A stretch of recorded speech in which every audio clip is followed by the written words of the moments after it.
విదేశాలలో చదవాలనేది మీ కోరిక, కానీ చాలా సందేహాలు.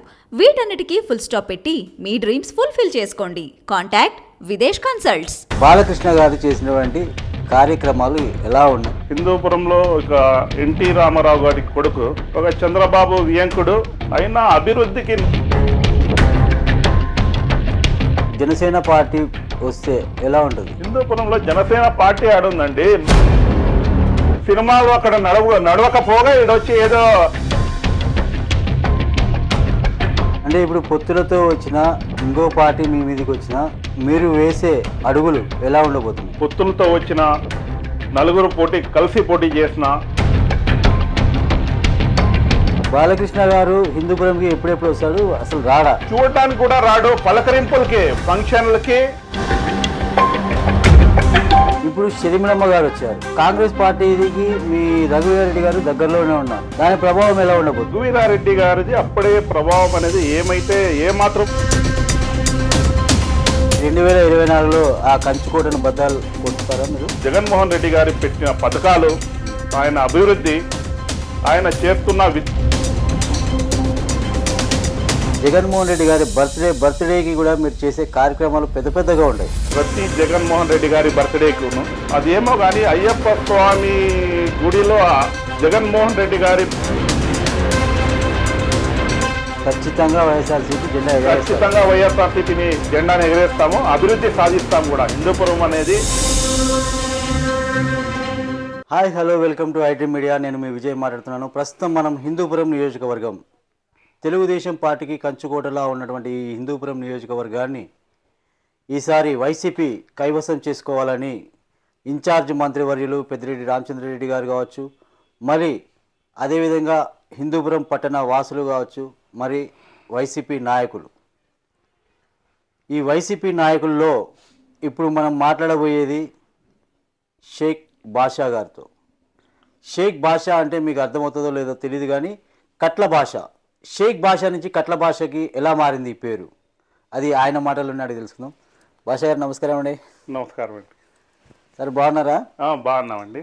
సార్ ఏంటి పరిస్థితులు, మీ హిందూపురం పరిస్థితులు ఎలా ఉన్నాయి? రాజకీయ పరిస్థితులు అంటే వైఎస్ఆర్ పార్టీ బాగా బలంగానే ఉంది హిందూపురంలో. ఇంకా మీరు ఏదో కట్ల భాష అని అడిగినారు. కట్ల భాష అది ఈ షేక్ భాష నుంచి కట్ల భాషగా మీ పేరు ఎలా మారింది అని. నేను 2002లో నవీన్ నిచ్చల్ గారి దగ్గర, 2004లో ఆయన టికెట్ వచ్చింది. Okay, Congress ticket. 2002 నుంచి ఆయనకు బాగా పరిచయం. అంటే నేను అప్పుడు కాలేజ్ ఏజ్లోనే ఉన్నా. అప్పుడు ఆయన నాకు, అంటే మా నాన్న వాళ్ళు ముందు కట్ల వ్యాపారం చేస్తా అంటే, మా నాయన రైతు. ఓకే, యాక్చువల్గా రైతు, ముందు నుంచి రైతే మా నాయన. ఇట్లా కట్ల వ్యాపారం మా తాతోళ్ళు అట్లా చేస్తాంటారంట. అందుకే ఒక పేరు కట్ల భాష. అంటే భాషలంటే చాలా మంది ఉన్నారు హిందూపూర్లో అట్లా ఉంటాయి పేర్లు.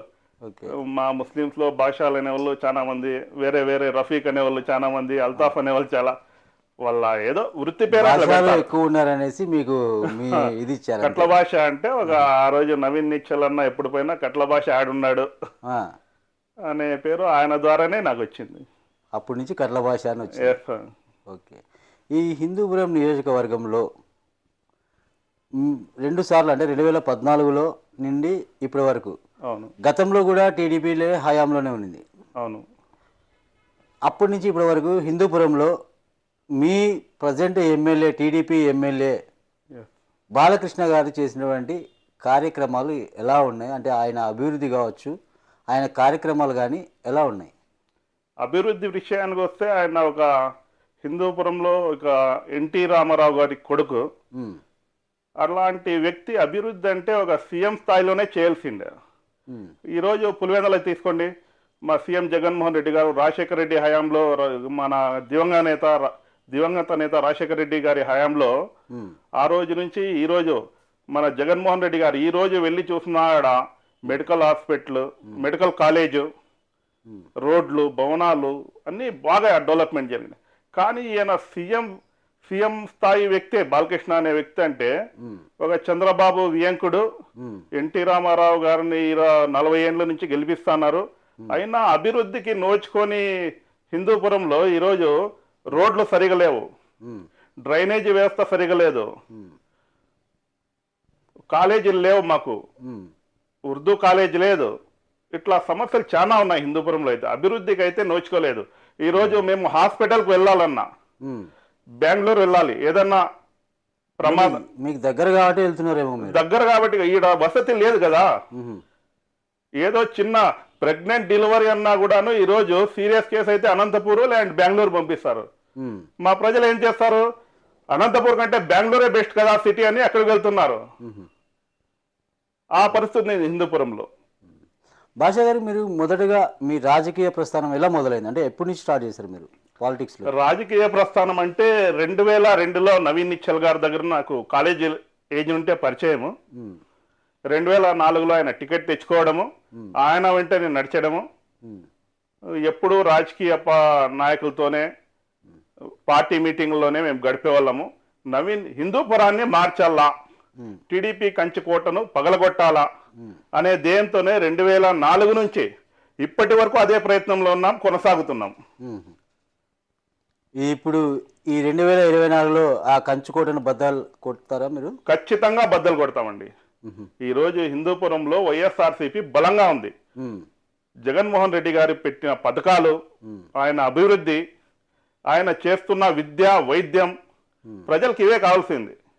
మాకు అమరావతి బిల్డింగ్లు అవసరం లేదు, మౌలిక వసతులు ముఖ్యం మాకు. అవి జరుగుతున్నాయి. ఖచ్చితంగా హిందూపురంలో ఈసారి 2024లో జెండా ఎగరేస్తాం. ఖచ్చితంగా. ఖచ్చితంగా. మీరు కూడా ఎమ్మెల్యే రేస్లో ఉన్నారని చెప్పేసి విన్నాం మేము, అది నిజమేనా? అది నిజమే. మైనార్టీలకు అవకాశం వస్తే ఖచ్చితంగా ఉంటానని ఆశిస్తున్నా. అది పెద్దిరెడ్డి గారి ఆశీస్సులు, మా ముఖ్యమంత్రి గౌరవ ముఖ్యమంత్రి శ్రీ వైఎస్ జగన్మోహన్ రెడ్డి గారి ఆశీస్సుల్లో ఉంటే ఖచ్చితంగా ఎమ్మెల్యేగా గెలుస్తా నేను. ఆ, మీరు గెలుస్తారు ఖచ్చితంగా. ఆహా, మీకు రాకపోతే ఒకవేళ? రాకపోయినా పార్టీ ఖచ్చితంగా నేను పనిచేస్తా. వారి అభిప్రాయం మేరకు జిల్లా సమీకరణాలు, కుల సమీకరణాలు వాళ్ళు తీసుకొని, సర్వేలు తీసుకొని మంచి అభ్యర్థిని నిలబెడతారని ఆశిస్తున్నా. ఆ అభ్యర్థిని మేము గెలిపించుకోవడానికి ఖచ్చితంగా కృషి చేస్తాం. అంటే మీకు ఆల్రెడీ అభ్యర్థిని ప్రకటించారా ఏమన్నా? అభ్యర్థిని అయితే ఇక్బాల్ సారు దూరం కావడంతో సడన్ గా దీపిక అనే మహిళ అభ్యర్థి పంపించినారు. ఆమె కూడా బాగానే చేస్తూ ఉంది. ఖచ్చితంగా సర్వేలు జరుగుతున్నాయి. సర్వేలు వాళ్ళే చేస్తున్నారు. ఐపాక్ టీము చాలా సర్వేలు చేస్తున్నారు. పెద్దిరెడ్డి గారు సమీక్షిస్తున్నారు. 5 రోజుల పర్యటనతో ఆయన అసలు అయ్యప్ప స్వామి మాలలో ఉండి కూడా కాళ్ళకు చెప్పులు వేసుకోకుండా పల్లె పల్లె గ్రామ గ్రామానికి తిరిగి ఆయన ప్రజల సమీక్షా సమావేశాలు నిర్వహించినారు, ప్రతి పంచాయతీలో కూడా. ఓకే. అయ్యప్ప స్వామి అంటే గుర్తుకొచ్చింది. భాషా గారు, మీరు మైనార్టీ అయి ఉండి కూడా మీరు అనేక సందర్భాల్లో అనేక సార్లు మీరు కుల మత భేదం లేకుండా ప్రతి ఫెస్టివల్కి కానీ ప్రతి దానికి కానీ మీ యొక్క సేవా కార్యక్రమాలు చేస్తూ వెళ్తున్నారు. అంటే మీకు ఎప్పటి నుంచి అలవాటు అయింది? అంటే రాజకీయాల్లోకి వచ్చినప్పటి నుంచి మీకు సేవా లక్షణాలు వచ్చాయా? అంటే సేవా లక్షణాలు అనేది నాకు ముందు నుంచి ఉన్నాయి. మా కమ్యూనిటీల్లో సేవ చేస్తే కూడాను ఒక ఇస్లాం మతం ధర్మంగా కుడి చేయితో ఇస్తే ఎడం చేయికి కూడా తెలియకూడదు, అలాంటి ఉంటది. మా ఇస్లాం ధర్మం ప్రకారం అయితే కుడి చేతితో మనం ఏదన్నా ఇస్తే ఎడమ చేతికి కూడా తెలియకూడదు. అలాగని ఇప్పుడు రాజకీయాల్లో ఉన్నప్పుడు మనం ఏదన్నా చేసి ఇంకా న్యూస్ అవి ఇవి రానే వస్తాయి.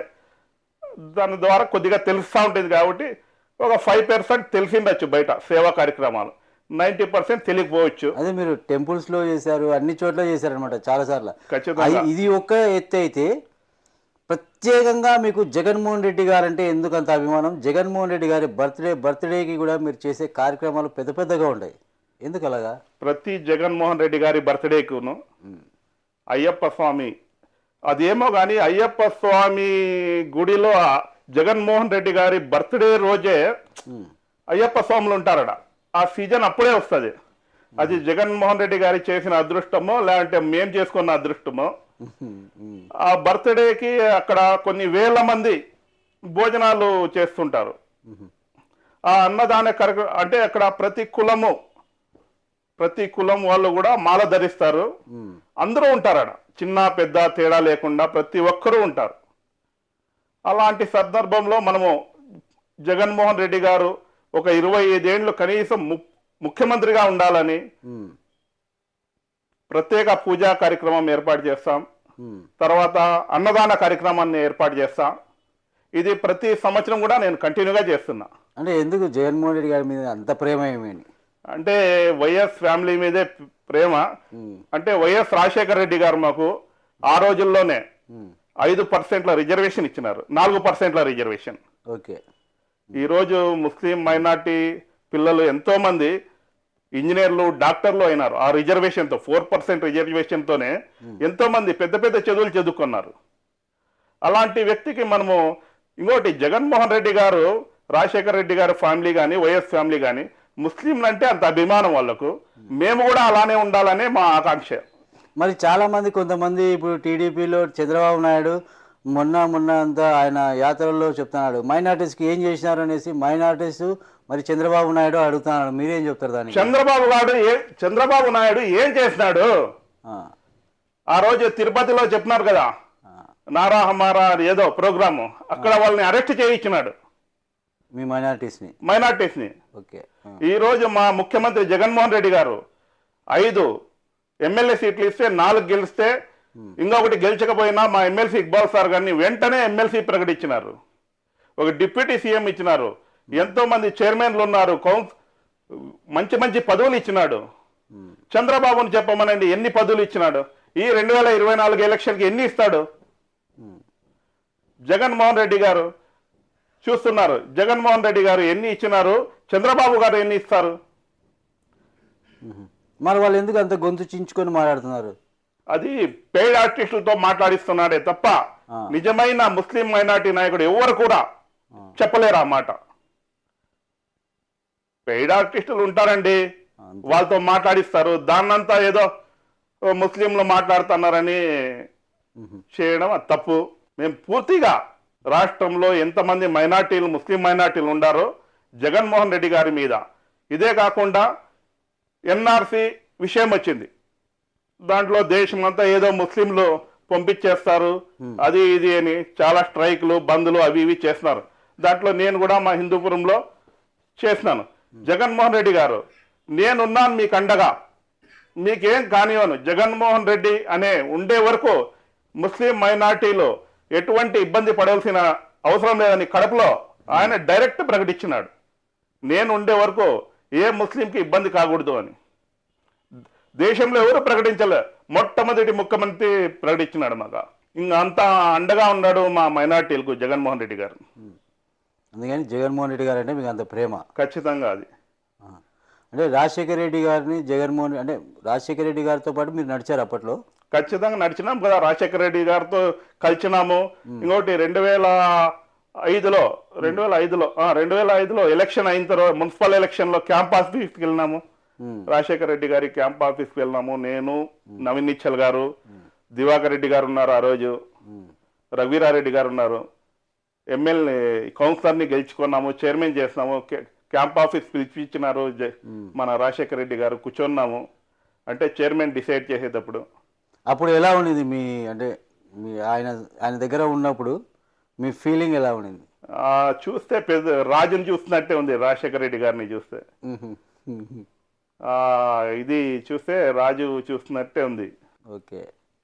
ఇప్పుడు టీడీపీ వాళ్ళేమో మైనార్టీస్కి ఏం చేయలేదంటున్నారు. ఓకే, దాని గురించి మీరు చెప్పినారు. అవును. పవన్ కళ్యాణ్ గారు టీడీపీతో పొత్తులో ఉన్నారా లేదా? పొత్తులో ఉన్నారా? ఖచ్చితంగా ఉన్నారు.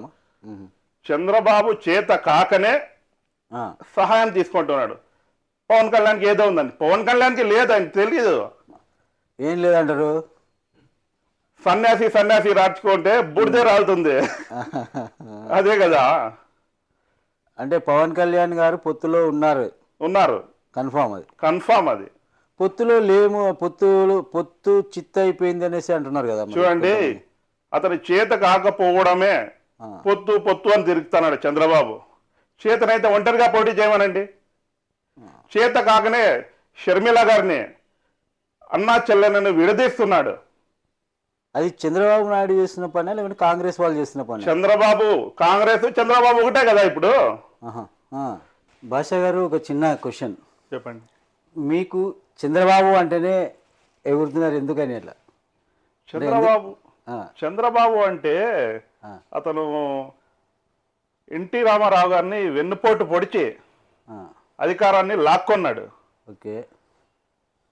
అతని పరిపాలన హిందూపురాన్ని గాలికి వదిలేసినాడు.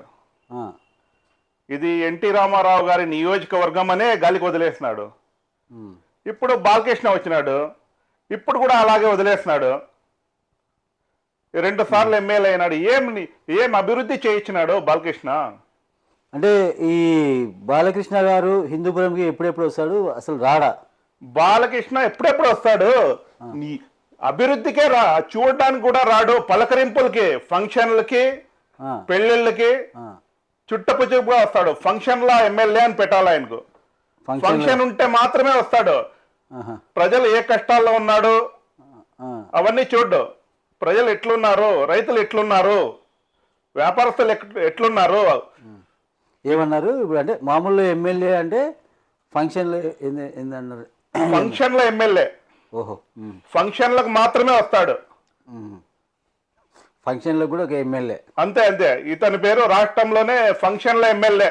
అభివృద్ధి చూడు. విద్యార్థులు ఉన్నారు, ఆ, వాళ్ళు ఏం చదువుకుంటున్నారు, వాళ్ళ అభివృద్ధి ఏమి, వాళ్ళ ఉద్యోగాలు ఏమి ఏ రోజైనా పలకరించినాడా? ఇక్కడ ఇంత పెద్ద ఇండస్ట్రియల్ ఉంది, దాని సమస్యలు ఎప్పుడైనా చూసినాడా ఒక ఎమ్మెల్యేగా? చూడలే, ఈ రోజుకి ఎప్పటికీ చూడలే. ఫంక్షన్ ఏదన్నా పెళ్ళో ఏదన్నా ఫంక్షన్ ఉంటే ఫంక్షన్ మాత్రం వస్తాడు. దట్ ఈస్ ఫంక్షన్ల ఎమ్మెల్యే బాలకృష్ణ. అంతే. అంతే. ఇప్పుడు 2024లో ఈ కంచుకోటను బద్దలు కొట్టి మీరు అధికారంలోకి రాబోతున్నారు కదా, మీ పార్టీలోనే అసమ్మతి ఉంది అంటున్నారు, ఇది నిజమా కాదా? మాది వైఎస్ఆర్సీపీ కుటుంబం. ఉమ్, చిన్న చిత్తగా అసమ్మతి అయితే ఉంటుంది. గ్రూప్ రాజకీయాలంటే ఇట్లా ఉంటాయి. మా కుటుంబం లాస్ట్కి చివరికి అందరూ ఏకతాటిపై వస్తారు, దాంట్లో ఎటువంటి సందేహం లేదు. ఉమ్, దాన్ని పెద్దలు ఉన్నారు, పెద్దరెడ్డి రామచంద్రరెడ్డి గారి సమీక్షిస్తున్నారు, దగ్గరుండి సమీక్షిస్తున్నారు. ప్రతి ఒక్కరిని ఏకతాటిపై తీసుకొచ్చి హిందూపురం ఎమ్మెల్యేగా ఖచ్చితంగా విజయం సాధిస్తాం. ఇప్పుడు పవన్ కళ్యాణ్ పొత్తులో ఉన్నాడా లేదా అంటే పొత్తులో ఉన్నాడు అంటున్నారు. ఇప్పుడు షర్మిలమ్మ గారు వచ్చారు కాంగ్రెస్ పార్టీ తరఫున. కాంగ్రెస్ పార్టీకి మీ రఘువీరారెడ్డి గారు దగ్గరలోనే ఉన్నారు, అవును. ఓ 35 కిలోమీటర్ల దూరంలోనే ఉన్నారు. దాని ప్రభావం ఎలా ఉండబోతుంది? రఘువీరారెడ్డి గారిది అప్పుడే ప్రభావం అనేది ఏమాత్రమూ లేదు. ఇప్పుడు షర్మిలమ్మ గారు వచ్చినారు. షర్మిలమ్మ గారు ఈ వెనకాల ఎవరున్నారు? చంద్రబాబు నాయుడే కదా. అతనికి ముందు నుంచి అలవాటు రాజకీయాల్లో వారి కుటుంబాలను చీల్చడం. ఎన్టీ రామారావు గారి కుటుంబాన్ని చీల్చినారు, హరికృష్ణ గారిని దూరం పెట్టినారు, జూనియర్ ఎన్టీఆర్ని దూరం పెట్టినారు.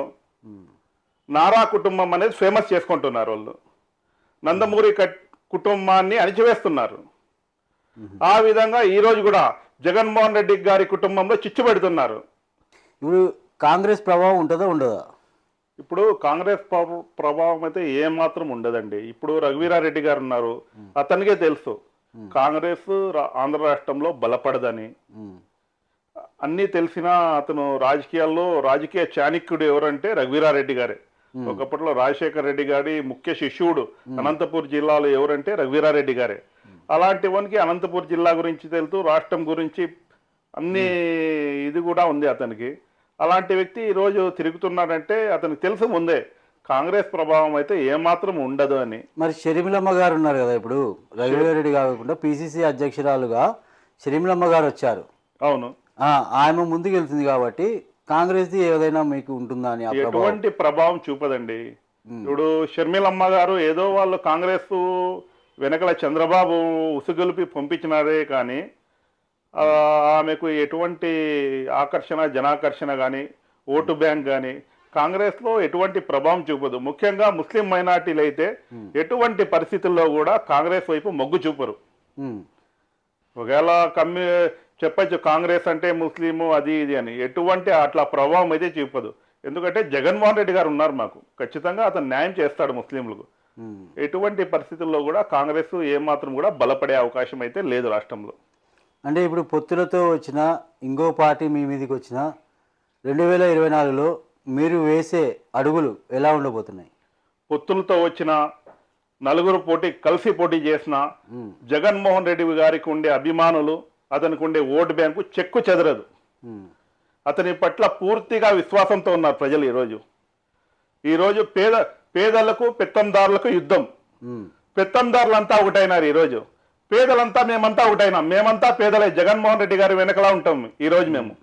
పెత్తందారులు ఎంతమంది ఉన్నా కానీ వాళ్ళకు ఓటు బ్యాంక్ లేదు. పెత్తందారులకు పేదలకు ఓటు బ్యాంక్ ఉంది. పేదలు ఓట్లు వేస్తారు చాలు జగన్మోహన్ రెడ్డి గారికి. ఈరోజు పెత్తందారుల ఓటు అవసరమే లేదు మాకు. పేదల ఓటు చాలు మాకు. 100% ఈరోజు రాష్ట్రంలోనే జగన్మోహన్ రెడ్డి గారి అత్యధిక మెజార్టీ సీట్లు వస్తాయి ఈసారి 2024. అత్యధికం అంటే 175 175. ఎస్, 175 అతని టార్గెట్. ఖచ్చితంగా రీచ్ చేరుకుంటాడు. ఖచ్చితంగా మా ముఖ్యమంత్రి వైఎస్ జగన్మోహన్ రెడ్డి గారు వైనాట్ 175 అన్నాడు కదా, ఆ టార్గెట్ ని ఖచ్చితంగా ఛేదిస్తాడు. ఛేదించడానికి ఉన్నటువంటి మీ దగ్గర ఈ ఆయుధాలు ఏంటివి? మాకు పేదలే మా ఆయుధం. పెత్తందారులు కాదు, పేదలే మా ఆయుధం. పేదల ఓటు బ్యాంకే మా ఆయుధం. మేము పెత్తందారులతో జగన్మోహన్ రెడ్డి గారు పేదల వైపే చూస్తున్నాడు కానీ ఎక్కడ కూడా పెత్తందారుల్ని ప్రోత్సహించడం లేదు. ఈరోజు సీట్లు పంచిన మడక్సిరా కానీ సింగనమల్ల కానీ పేదలకే ఇస్తున్నాడు. పెత్తందారులకు ఇవ్వట్లేదు. అందరికీ సమానం చేస్తున్నాడు. అలాంటి విషయంలో మా ముఖ్యమంత్రి జగన్మోహన్ రెడ్డి గారు ఎప్పుడు పేదల ముఖ్యమంత్రే, పెత్తందారుల ముఖ్యమంత్రి కాదు.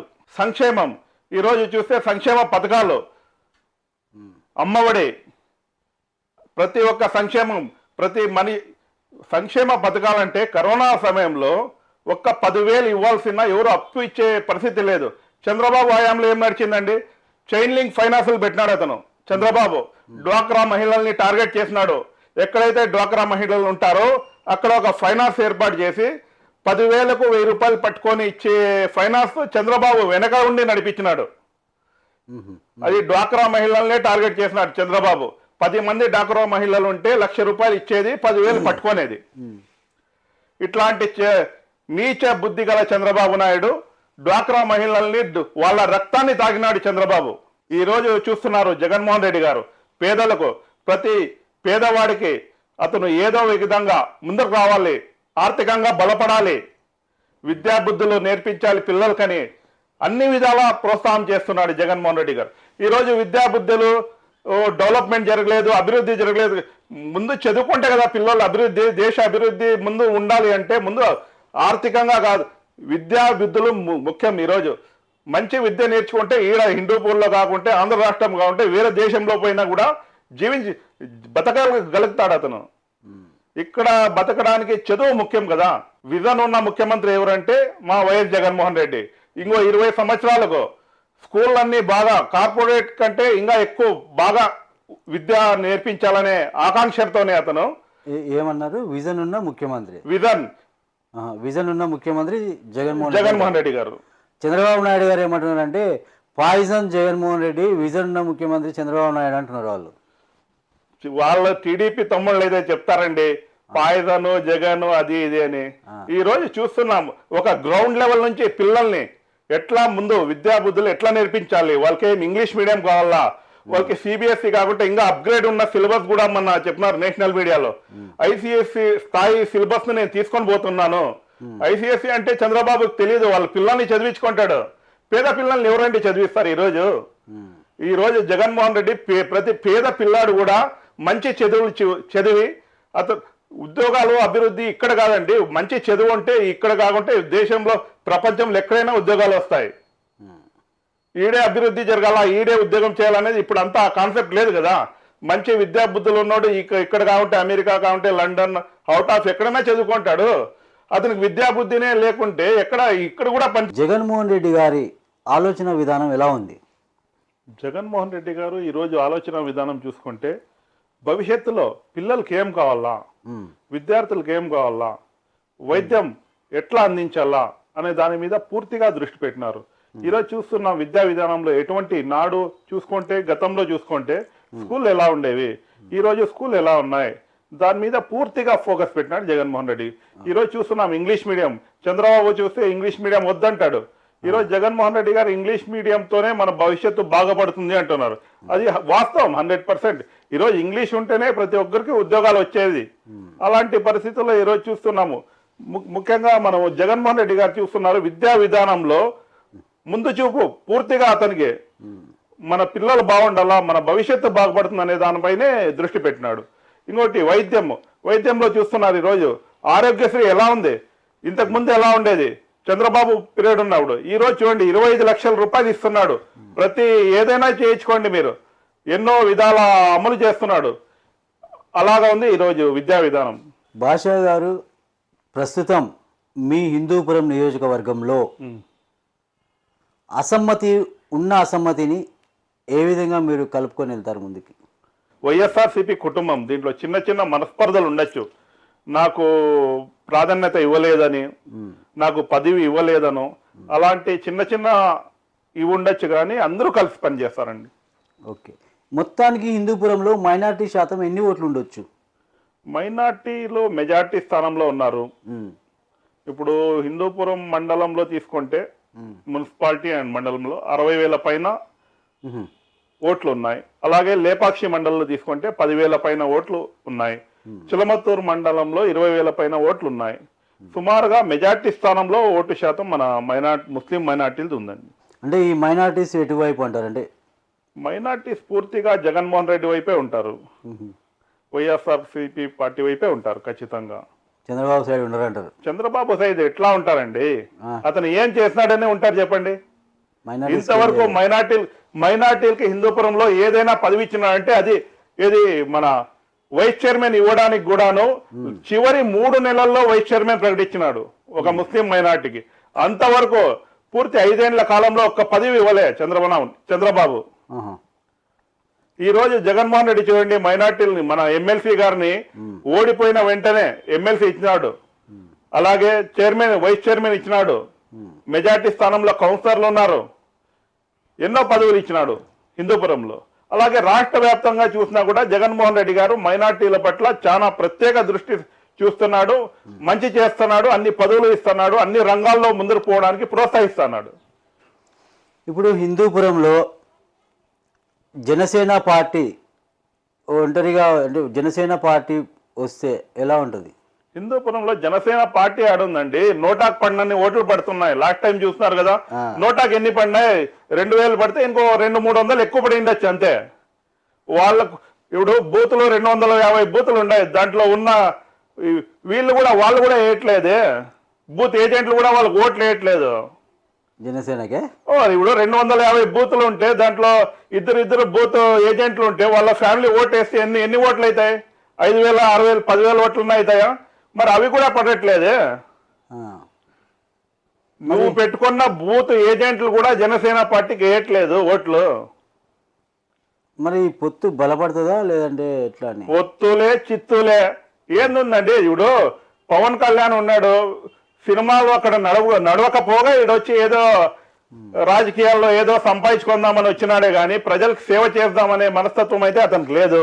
దాన్ని చంద్రబాబు ఏదో బూతుగా బొమ్మగా చూపించి పవన్ కళ్యాణ్ చాలా ఫాలోయింగ్ ఉంది, జనాలు బాగొస్తారు, చూసేకొస్తారు, ఓట్లు లేరు, పిల్లలు వస్తారు చూసేకి, ఓట్లు వేయరు కదా. దాన్ని చంద్రబాబు నాయుడు వాడుకోవాలని చూస్తున్నాడు. ఇద్దరు వాడుకుంటే జీరోనే అవుతారు. 0 కలిస్తే జీరోనే, అంతే అంటారా? 0+0 జీరోనే కదా. ఇప్పుడు మీకు నియమించినటువంటి ఇన్ఛార్జిని, మీకు ఇచ్చినటువంటి ఇన్ఛార్జి, అవును, వారికి మీ సపోర్ట్ ఎలా ఉండబోతుంది? ఇప్పుడు ఇక్కడ దీపికా గారిని నియమించినారు. పెద్దిరెడ్డి గారు దగ్గరుండి పర్యవేక్షించి వాళ్ళని పంచాయతీ తిరిగి వాళ్ళు ఎట్లా విజయం సాధించాలా అనే దానిపై ప్రత్యేక దృష్టి సాధించినాడు. అలాగే సీఎం గారు కూడా మా వైఎస్ జగన్మోహన్ రెడ్డి హిందూపురాన్ని ఎట్లాగైనా ఈసారి మనం కంచుకోట పగలగొట్టాలా, విజయం సాధించాలా 2024 అని ప్రత్యేక దృష్టితో చూస్తున్నారు. అదేవిధంగా మా పెద్దిరెడ్డి రామచంద్రరెడ్డి గారు మంత్రివర్యులు గౌరవనీయులు, వారు కూడాను దగ్గరలోనే ఇంకో 4 రోజులు వస్తున్నారు. అందరినీ కలిసి ఈ గ్రూప్ రాజకీయాలనే దూరం చేసి ఒక్కతాటిపై తీసుకొచ్చి హిందూపురం గెలుపుకు కృషి చేస్తారు. ఖచ్చితంగా గెలుచుకుంటాం. అంటే మీ వైసీపీ పార్టీ వాళ్ళు, అంటే మీ అధినేత జగన్మోహన్ రెడ్డి గారు కావచ్చు, మరి మీ వైఎస్ఆర్ కుటుంబ సభ్యులంతా మీ జగన్మోహన్ రెడ్డి గారి టార్గెట్ వచ్చేసి కుప్పము, హిందూపురము, ఇవేనా? హిందూపురము ప్రత్యేకంగా చూస్తున్నాడు. ప్రత్యేకంగా ఎందుకంటే అంటే ఇప్పుడు 40 సంవత్సరాలు వీళ్ళు పీకింది ఏం లేదు. అదేనండి ఇప్పుడు ప్రత్యేకంగా అంటే ఇప్పుడు 40 సంవత్సరాల నుంచి టీడీపీని మనము గెలిపిస్తున్నాం. వాళ్ళు ఏం పీకినారు? అభివృద్ధి ఎక్కడుంది చూడండి, పదండి తిరుగుదాం, బాలకృష్ణకు రమ్మనండి. ఏం అభివృద్ధి చేస్తున్నాడు? రోడ్లు చూడండి, విద్యా విధానము కానీ, హాస్పిటల్స్ కానీ. మేము ఈ రోజు ప్రతి దానికి బెంగళూరు వెళ్లాల్సి వస్తుంది వైద్య పరీక్షల కోసము, దేనికోసమైనా కానీ. ఏదన్నా చిన్న యాక్సిడెంట్ అయితే డాక్టర్ బెంగళూరు, అనంతపురం రాసిస్తాడు. నువ్వు డెవలప్ చేయంటే ఎందుకు పోల్సి వస్తుంది? వచ్చినప్పుడు అడిగిండొచ్చు కదా, అప్పుడు ఆ గవర్నమెంట్ ఉన్నప్పుడు అడిగిండొచ్చు కదా వాళ్ళని ఏం అడుగుతారండి? అడిగినాము. ఆ ఫంక్షన్ కి వచ్చినప్పుడు, ఏదైనా ఫంక్షన్ కి వచ్చినప్పుడు పాలయ్య ఫంక్షన్లకి పెళ్లిళ్ళకి వస్తాడు కానీ అప్పుడు అడిగిండొచ్చు కదా. వస్తాడు, కొడతాడు కదా, వాళ్ళ కార్యకర్తలనే కొడుతున్నాడు.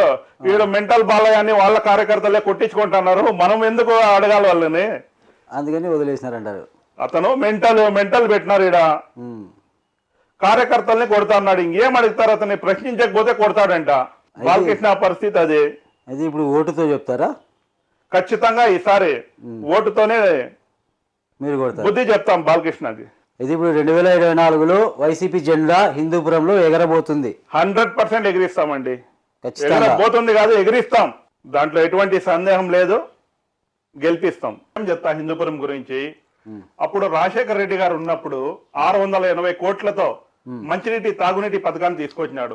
ఆ రోజు ఎట్లా ఉన్నిందంటే, వీళ్ళ 40 ఏళ్ళలో పాలించినారు కదా టీడీపీ ఎమ్మెల్యే గాని, చంద్రబాబు గాని. ఈ రోజు చూసుకోండి, 680 కోట్లతో టీడీపీ ఎమ్మెల్యే గెలిపించకపోయినా ఈడ రాజశేఖర రెడ్డి గారు మంచినీటి పథకాన్ని తీసుకొచ్చినారు. ఈ రోజు చూడండి, బాలకృష్ణ 100 కోట్లతో ఏమో తీసుకొచ్చినారు, అప్పు పెట్టినాడు. 100 కోట్లు అప్పు పెట్టి ఈ రోజు మున్సిపాలిటీ ఖజానాలో సుమారుగా ఎంతైతే వసూలవుతుందో దానికి ఇంట్రెస్ట్ కట్టాలా, ప్లస్ అసలు కట్టాలా. విజయ్ గారు, హిందూపురం అభివృద్ధి గురించి మీరు అడుగుతున్నారు కదా. రాజశేఖర రెడ్డి 2004లో ముఖ్యమంత్రి అయితేనే హిందూపురానికి మంచినీటి సౌకర్యం లేదు. ఆ రోజు ఇన్ని రోజులు టీడీపీ పాలన కొనసాగించినా కూడాను నీటి సౌకర్యం లేకుంటే 680 కోట్లతో మంచినీటిని తీసుకొచ్చినాడు రాజశేఖర రెడ్డి గారు. అదొకటి తప్ప తర్వాత ఏం చేస్తున్నారండి వీళ్ళు? ఇంకొకటి ఈయన కొత్తగా తీసుకొచ్చినాడు ప్రాజెక్టు బాలకృష్ణ, దానికి అప్పు పెట్టినాడు. ఎవరి హయాంలో చేసినాడు అది? మొన్న 2014లో తీసుకొచ్చినాడు. వాళ్ళు గవర్నమెంట్ ఉన్నప్పుడు, టీడీపీ గవర్నమెంట్ ఉన్నప్పుడు డబ్బులు కట్టినాడు అంటే అప్పు పెట్టినాడు. ఈ రోజు మనం గుత్తలు కట్టే అన్ని డబ్బులు మున్సిపాలిటీ ఏదైతే కలెక్ట్ చేస్తుందో పూర్తి మొత్తాన్ని ఆ మంచినీళ్ళ కోసం పడుతున్నారు. అంటే ఆయన చేసిన అప్పు మీరు తీరుస్తున్నారు? అవును. అది కూడా చేత కాని ఎమ్మెల్యే మా బాలకృష్ణ. నీళ్లు కూడా తెప్పించి అప్పు పెట్టిన ఎమ్మెల్యే అంటే ఎవరంటే మా బాలకృష్ణనే. 40 ఏండ్లు అయిందండి గెలిపించి. 40 ఏండ్ల నుంచి కంటిన్యూగా గెలిపిస్తున్నాము. అభివృద్ధి ఏం చేస్తున్నారు చూపిమనండి. ఏ ఒక్క అభివృద్ధి అయినా చేస్తున్నారా హిందూపురంలో? వాళ్ళ అధికారంలో ఉన్నప్పుడు చూపిలేదా? అధికారంలోనే ఉన్నారు కదా వాళ్ళు. అప్పుడు అంటే గతంలో 2014 అదే ఏం ప్రాజెక్ట్ చేస్తున్నారు చూపిమనండి. ఇంతవరకు ఏదైనా చేస్తున్నారా అంటే ఏది చేయలే. అతను చెప్పినాడు 2014 వాగ్దానాలు, క్యాన్సర్ హాస్పిటల్ కట్టిస్తాను అని. ఏది లేదు. అండర్ గ్రౌండ్ డ్రైనేజ్ అన్నాడు, ఏది లేదు. మేనిఫెస్టోలో ప్రకటించినాడు underground drainage, cancer hospital, ఇవన్నీ ప్రకటించినాడు. దీంట్లో ఏది కూడా అమలు చేయలేదు ఇంతవరకు ఆయన. ఇప్పుడు 2024లో మీరు వస్తే మీరు ఏం చేయాలనుకుంటున్నారు? 2024లో మేము వస్తే అండర్ గ్రౌండ్ డ్రైనేజ్, రోడ్లు, విద్యా విధానంలో ఏదైనా కాలేజీలు తక్కువ ఉంటే కాలేజీలు కూడా. ఇంకా ఏం చేయాలనుకుంటున్నారు హిందూపురంకి? డ్రైనేజీలు, విద్యా విధానంలో ఏమైనా కాలేజీలు కావాలంటే కాలేజీలు. అవును. ఇంకా ఏ అభివృద్ధి? రోడ్లు కూడా మనకు సరిగ్గా లేవండి. ఆ రోడ్లు కూడా మేము ఈ వచ్చిన 5 ఏళ్లలోనే జగన్మోహన్ రెడ్డి గారు ముఖ్యమైన రోడ్లు ఏవైనా ఉన్నాయంటే లేపాక్షి రోడ్డు, ఇవన్నీ కూడా డెవలప్ చేస్తున్నారు. ఇంకా మున్సిపల్ లిమిట్ లో ఉన్న రోడ్లు కూడాను ఖచ్చితంగా డెవలప్ చేస్తాం. ఒక్కసారి హిందూపురం ప్రజలు మాకు ఒక్కసారి అవకాశం ఇస్తే ఎమ్మెల్యేగా హిందూపురాన్నే మార్చేస్తాం మేము. హిందూపురాన్ని అంటే మినీ బెంగళూరు అభివృద్ధి. ఇప్పుడు బెంగళూరు చూస్తూ ఇక్కడ చూస్తున్నారు హిందూపురం ప్రజలు. మినీ బెంగళూరు. అవును, ఈ రోజు చూస్తున్నారు కదా బెంగళూరులో ఎట్లా రోడ్లు ఉంటాయి, ఎట్లా ఉంది లైటింగ్. ఇక్కడ ఈ వ్యవస్థ చూడండి ఎట్లున్నాయి రోడ్లు, ఈ డెవలప్మెంట్ చూడండి. 40 ఏండ్ల నుంచి హిందూపురం ప్రజలు ఓట్లు వేస్తా ఉన్నా టీడీపీకి. ఏ మాత్రం కరుణించాడో బాలకృష్ణ. వస్తాడు, చుట్టపు చూటుగా పోతున్నాడు, ఫంక్షన్లకు వస్తాడు. అభివృద్ధి ఏమైంది? రోడ్లు ఏమైంది?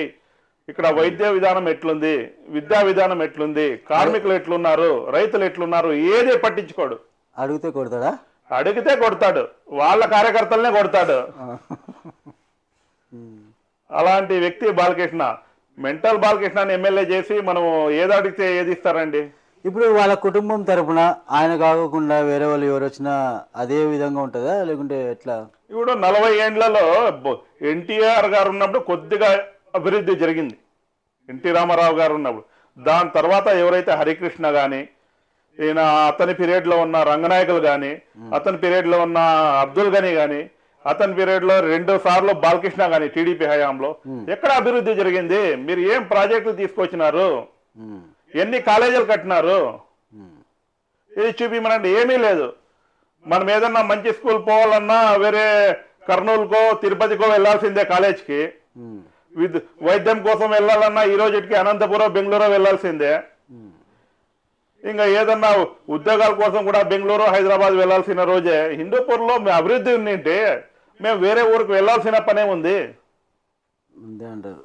అయితే ఇప్పుడు మీరు 2024లో ఖచ్చితంగా వైఎస్ఆర్సీపీ జెండా ఎగరేస్తారు? ఖచ్చితంగా వైఎస్ఆర్సీపీని జెండాను ఎగరేస్తాము, అభివృద్ధి సాధిస్తాము కూడా. హిందూపురం అనేది ఒక ఎమ్మెల్యే ఎలా ఉండాలి, ఒక ఎమ్మెల్యే ఉంటే ఎట్లా డెవలప్మెంట్ జరుగుతుంది, ఎట్లా సమస్యలు తీరుస్తాడు, ఇవన్నీ ఇంతవరకు టీడీపీ ప్రభుత్వం 40 ఏండ్లలోనే చూస్తున్నారు కదా. ఒక్కసారి వైఎస్ఆర్సీపీ ఎమ్మెల్యేని గెలిపిస్తే ఒక ఎమ్మెల్యే ప్రజలతో ఎలా ఉండాలి, వాళ్ళ సమస్యలు ఎట్లా తీర్చగలుగుతాడు, అధికారులతో సమన్వయం ఎట్లా చేస్తాడు, ఇవన్నీ ఒక్కసారి గెలిపిస్తే చాలు. ఇప్పటివరకు టీడీపీ ఎమ్మెల్యే చేసిందంతా అదే. పిఎల్ పెడతారు, ఒక్క అభివృద్ధి పనులు చేయరు, వాళ్ళ సంపాదన చూసుకుంటారు. కానీ ఒక్కసారి హిందూపురంలో వైఎస్ఆర్సీపీ ఎమ్మెల్యేని గెలిపిస్తే ఎట్లా ఎమ్మెల్యే అనేవాడు ఎట్లా ఉండాలనేది చూపిస్తామండి. హిందూపురం పట్టణ ప్రజలకు మీరు ఏమైనా చెప్పాలనుకున్నారా? హిందూపురం నియోజకవర్గ పట్టణ ప్రజలకు నేను ఒకటే చెప్తున్నా, మా వైఎస్ఆర్సీపీ ఎమ్మెల్యేకి ఒక్కసారి మీరు ఓటు వేసి గెలిపించినారంటే ఒక ఎమ్మెల్యే అనేవాడు ఎలా ఉండాలి, అభివృద్ధి ఎలా చేపించాలి, రోడ్లు ఎలా ఉండాలి, మన విద్యా విధానం, మన తోటి రైతులు, వ్యాపారస్తులు వీళ్ళందరితో మమేకమై, అధికారులతో మమేకమై ఎట్లా అభివృద్ధి సాధించాలో ఒక ఎమ్మెల్యే అనేవాడు ఎట్లా ఉండాలో అని చూపిస్తామండి. అంతే అంటారు? ఖచ్చితంగా చూపిస్తాం. ఓకే, థ్యాంక్ యూ భాషా గారు. All the best, good luck. Thank you.